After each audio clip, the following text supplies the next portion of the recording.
Samantala, hindi nasasalang pa para sa redirect examination si NBI Director Melvin Matibaga dahil ayon sa prosecution, sapat na ang kanyang mga naging testimonya sa mga nagdaang araw. Samantala, bagamat pilit na binabari ng depensa ang testimonya, hindi natibag si Director Matibaga. Kumuha tayo ng update mula sa ating kasamang si Camille Gonzalez, live mula sa Senado. Camille. Bien, hindi nga nagpatibag si NBI Director Attorney Melvin Matibag sa matitinding tanong ng depensa sa kanyang cross-examination. At dahil dito, nagpa siya ang prosekusyon na wag nang mag-redirect examination dahil anila matibay at sapat na ang kanyang testimonya. Sa cross-examination, tinanong ni Attorney Mark Vinlua ng hepe ng NBI kung posibleng maulit pa ang pagpa-file ng impeachment case laban sa Vice Presidente kaugnay ng betrayal of public trust. Sagot naman ni Matibag, the betrayal of public trust as the issue in the impeachment court, we don't need to investigate even if we pinpointed the person contracted.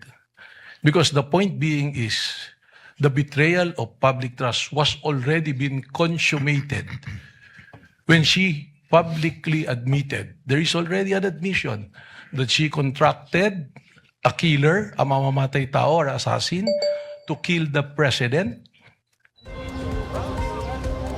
itinanggi rin ni Matibag ang idinidiin ng defense team na kaya umano binuo ang NBI Special Task Force para pagtibayan ng impeachment case kontra sa Vice Presidente.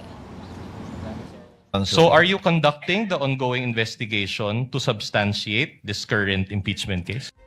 No need to substantiate because it's already been established. At nang subukan namang idahilan ng depensa ang right to freedom of expression, kaugnay ng mga pahayag ng magkapatid na Duterte na parehong tumutumbok sa pagnanais na pugutan ng Pangulo, ipinunto ni Matibag na maging ang freedom of expression ay mayroon ding limitasyon. Pwede naman pong magsalita, but the freedom of expression has limitation also. Kung ito po ay nagbabiolate na ng batas at nakakasama na sa ating bayan, ay hindi naman po ito kasama na sa freedom of expression. Inilahad niya ring batay sa nagpapatuloy na imbestigasyon ng NBI, limitado na lang sa 20 ang persons of interest kaugnay ng umano'y hitman na kinontrata ng bise upang isagawa ang nasabing pagpatay.